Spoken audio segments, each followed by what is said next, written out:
Happy opening day week to all those who celebrate. Thank you for listening to the Locked On Red Sox podcast. Today's episode is brought to you by BetOnline. BetOnline has you covered this season with more props, odds, and lines than ever before. That's BetOnline, where the game starts. Happy Monday. I am your host, Lauren Campbell of NESN. Been in this crazy and wild Boston media scene now for 7 years. So I grew up in the Boston area, lifelong Red Sox fan. Love being able to talk Red Sox with you day in and day out. Thank you, as always, for making Locked On Red Sox your first listen of every single day. Today, we're going to go over the Red Sox cuts that happened over the weekend. We're going to play who's hot, who's not in spring training, and end this show, as we always do, on a positive note. So let's get to it. You are Locked On Red Sox, your daily Boston Red Sox podcast. Part of the Locked On Podcast Network, your team every day.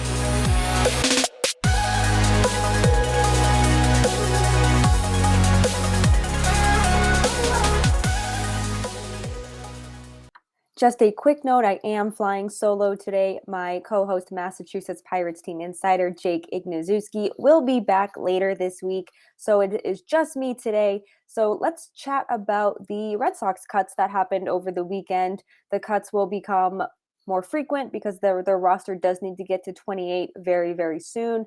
These cuts and these reassignments to AAA really come to no surprise. You have Bizardo, you have Hernandez, who are optioned to AAA. And then you had Caleb Ort, Derek Holland, Kristen Stewart, and Yolmer Sanchez that were reassigned to minor league camp. Derek Holland could opt out of his contract, but he decided to accept his assignment. And he took to Twitter to kind of explain why he took the assignment. And he said, "I took the assignment because I've only been able to showcase 2 innings. All of my other games that have been backfield, and it's a great organization to be a part of. So I want to stay and see where this road takes me. It's going to be a lot of fun with these guys." And I think that kind of says it right there, kind of the player he is and the person he is. He wants to be here, and he also wants to prove himself. He did say he wasn't able to showcase really his best stuff. So he will go to AAA Worcester, and I feel like the Woo Sox are going to be a lot of fun in 2022. They were a lot of fun in 2021. And they showcase a ton of talent. I mean, outside of the pitchers, you have Jarren Duran down there. You're going to have Tristan Casas just waiting to get to, if he doesn't start in AAA, just get to AAA and get to MLB. So you have a ton of talent down in Worcester. And like I said, these cuts are no surprise. I think that maybe Jonathan Arauz, there's some people who maybe are, why didn't he get reassigned to Worcester or optioned to Worcester? And I think part of that is because he is on the 40-man roster already, and he's been just fine in spring training. And maybe he'll get cut before opening day and then start the season in Worcester. He did prove last year to be competent enough, and he did come in clutch during a time when the Red Sox really, really needed somebody during that COVID outbreak. He had the walk-off home run or the walk-off hit. I'm a big Jonathan Arauz guy. I mean, I love the player. I think he's a lot of fun to watch. And will he ever be a star?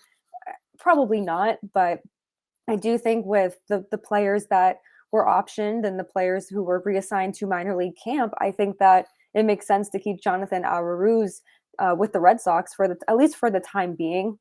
Yes, they still need help in the bullpen. They have showcased that time and time again this spring training. We'll talk about that in the second segment when we play who's hot, who's not. But no Jonathan Arauz, no somebody like Yolmer Sanchez, they don't help the pitching by any means. I know that. And they need help with pitching. And this is going to be probably a conversation we have all season long, is going to be about the pitching, about the bullpen in particular, because even with the absence of Chris Sale, you do have people you can slot into the rotation. But if your starters can't go 4 or 5 innings, and then you have a slew of people in the bullpen that you can't really trust, it's going to get messy. And Alex Cora on Saturday said that Matt Barnes' velocity definitely is an area of concern. He's not throwing as hard as he was at this point last season. And it's still in the 90s, but it's the low 90s.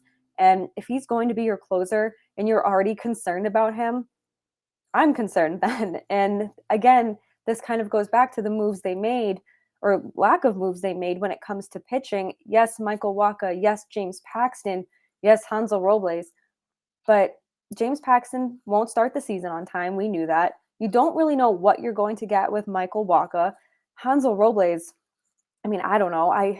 Yes, he came and he had good appearances last season, but 9 times out of 10 I'm not going to trust him. They don't have that trusty setup guy. They don't have that trusty guy who can go 2-3 innings maybe.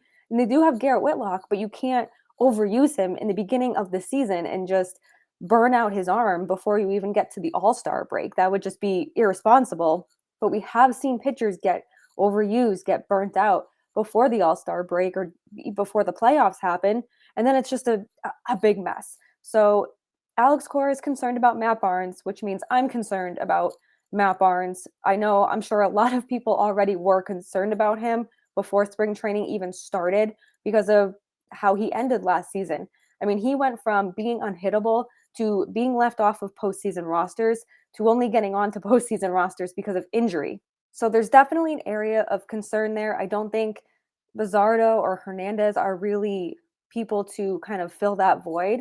I do think that we'll see them both in MLB. I mean, Red Sox fans have seen Hernandez for several times. I don't think there's any reason we won't see either of those pitchers, but I don't want them to come into a situation where Red Sox fans are already livid at this bullpen situation. And it's like, oh, hey, save our bullpen right now. Save our bullpen for this game or for this series.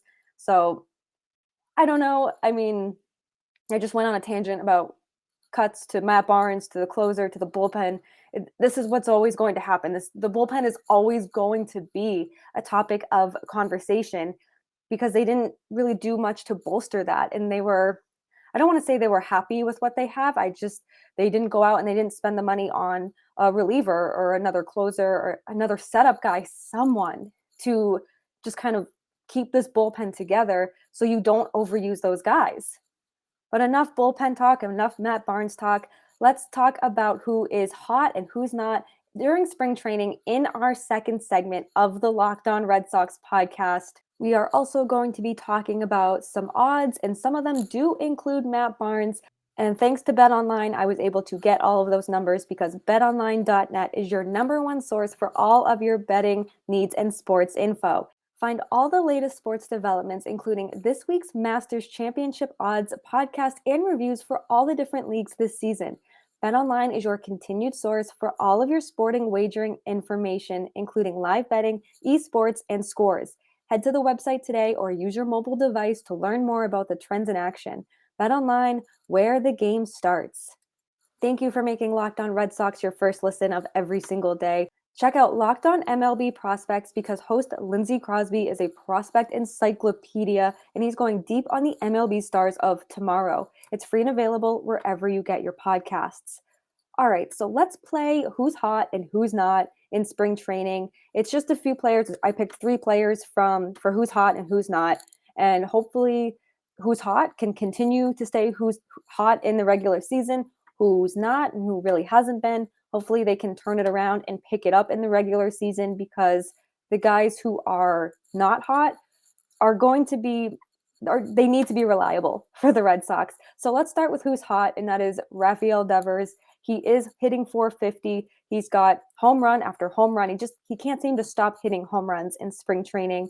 He does have 6 strikeouts in 22 plate appearances. So while that is a bit of an area of concern, his 450 average, I feel like if he can carry that kind of ratio into the regular season, the strikeouts really won't be too much of a problem.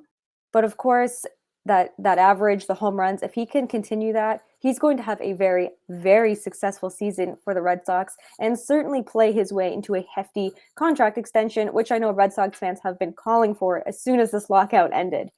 Bobby Delbeck is our second who's hot in spring training. He has 3 home runs. He has 9 RBI. Really just kind of picked up where he left off in the regular season.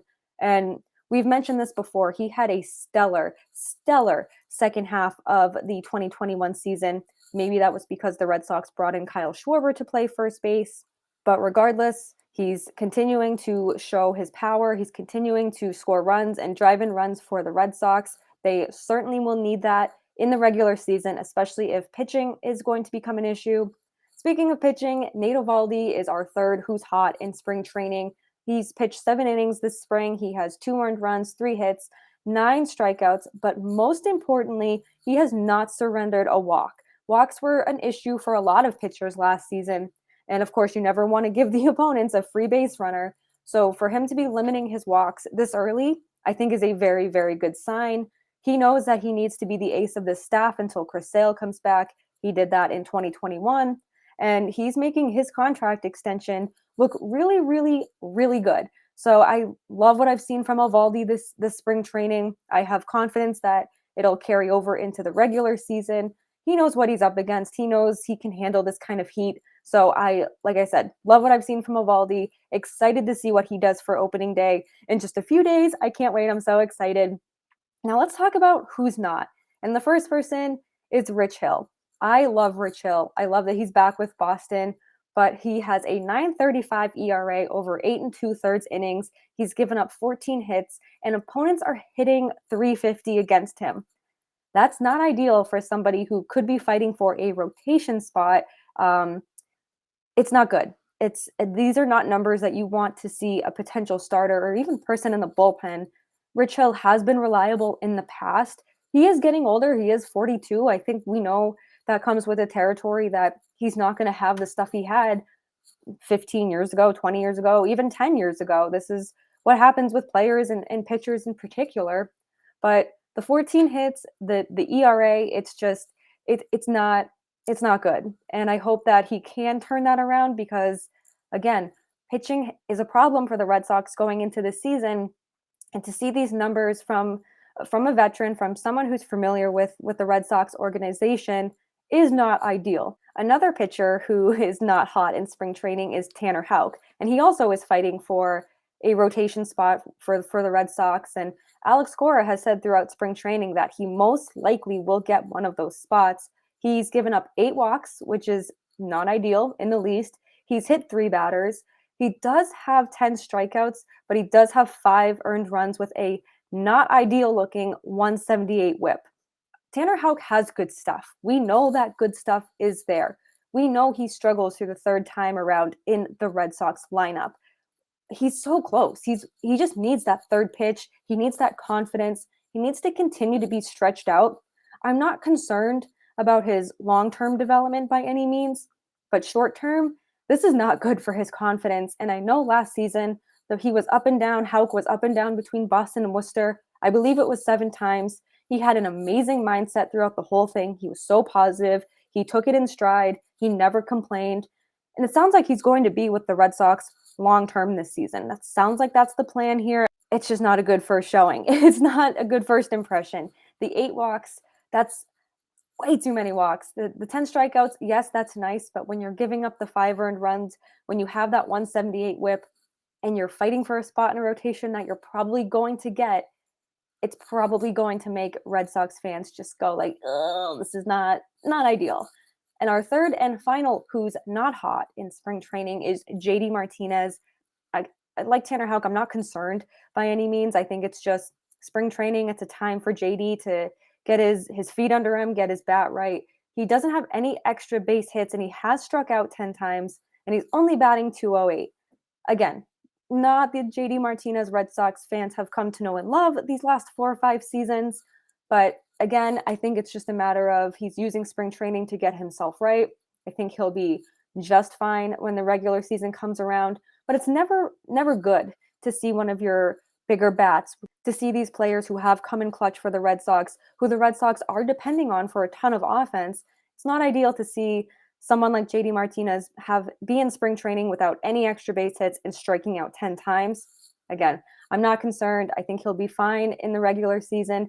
We'll be back to hitting home runs in no time, extra base hits in no time. It's going to be fine.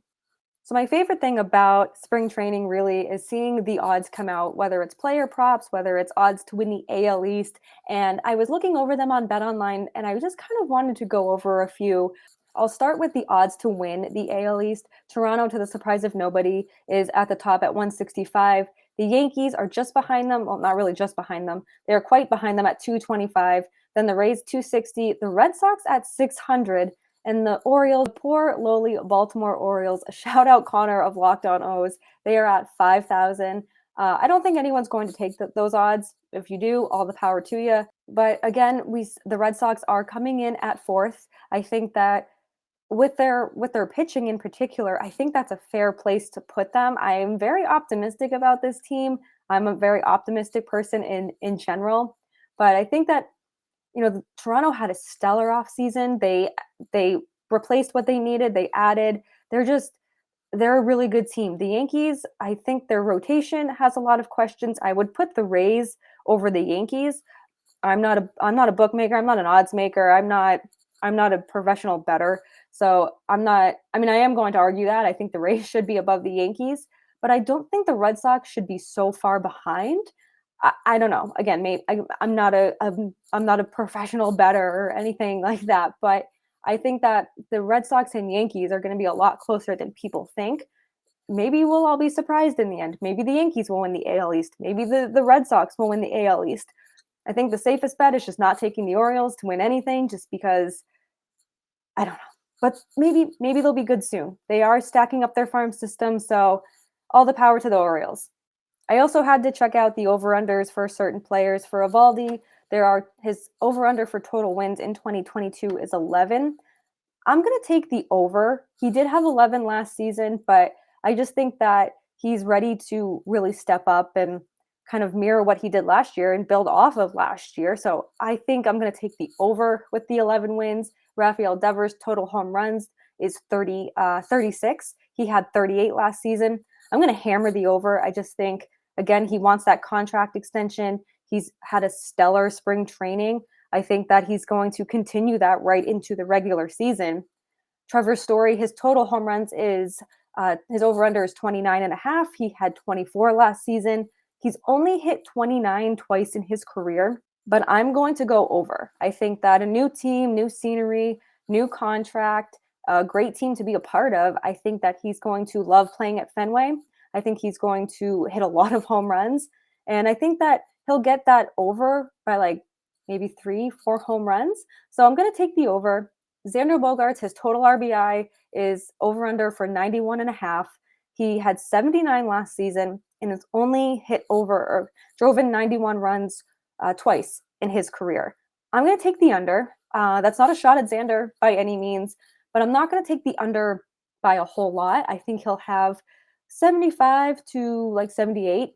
I think 91, I think he's capable of it. He hits in a spot that he certainly could drive in those runs, but he's only hit over 91 RBI twice. So I think that I'm going to take the under. I'll love to go back at the end of the season and see how good or bad I did. I'm terrible at predictions. I'm never good at them. They're never right. They're always very, very wrong, but we'll see going into the season. We're going to end this show on our mental health minute in our third segment of the Locked On Red Sox podcast. But as I always do, I need to tell you about Built Bar before we get into our final segment. It's that time of the year again. It's April. It's baseball season. It's right there. My New Year's resolutions by this time are so far gone out the window, but not this year. I'm sticking to my resolution to eating right. I'm getting married in 4 months, and Built Bar has helped me keep my eating right on track.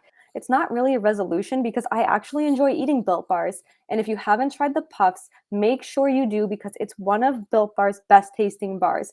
They're the first ever protein-infused marshmallow, so they have plenty of protein. They're fluffy. They're obviously marshmallowy. They're not just a protein bar. They're like a little treat, and they're covered in 100% real chocolate. In fact, all Built Bars are covered in 100% real chocolate. They're low calorie, they're high protein. You can replace your candy bars with these. You'll barely notice a difference. If you go to Built.com right now and scroll down to their macros chart, you'll be blown away. Most Built Bars have 130 calories, 4 grams of sugar, 4 net carbs, and 17 grams of protein. And the flavors, there's something for everyone. There's mint brownie, there's coconut almond, my personal favorite, cookies and cream, and they're always coming out with new flavors. Head on over to Built.com right now, use promo code LOCKED15 and get 15% off your order. That's promo code LOCKED15 for 15% off at built.com.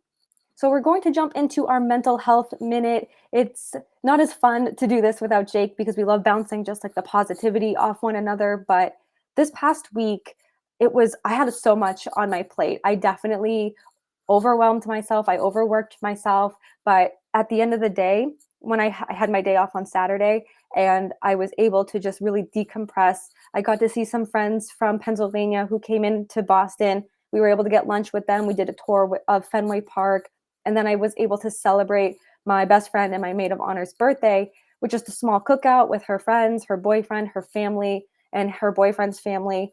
And everything from the past week, from the past month, really, that's just been stressing me out, just completely melted away. It is so, so important to take time for yourself, to take time for your friends, and to just really not even think about what is going on in your life at times. I know that life can get so stressful and get very overwhelming, but just one day out in Boston with my friends and my fiance was exactly what I needed to just decompress, get ready to kick this week's behind and just get ready for a new week, get ready for baseball, and get ready to talk to you about baseball Monday through Friday. We're going to have games. We're probably going to have controversy. We're going to have tons of crossover episodes. So there's so much to look forward to. I'm so grateful that I was able to just decompress and just kind of forget about life for a little while. But I think that's a really good spot to end this Monday's episode of Locked On Red Sox. As always, thank you for making Locked On Red Sox your first listen of every single day.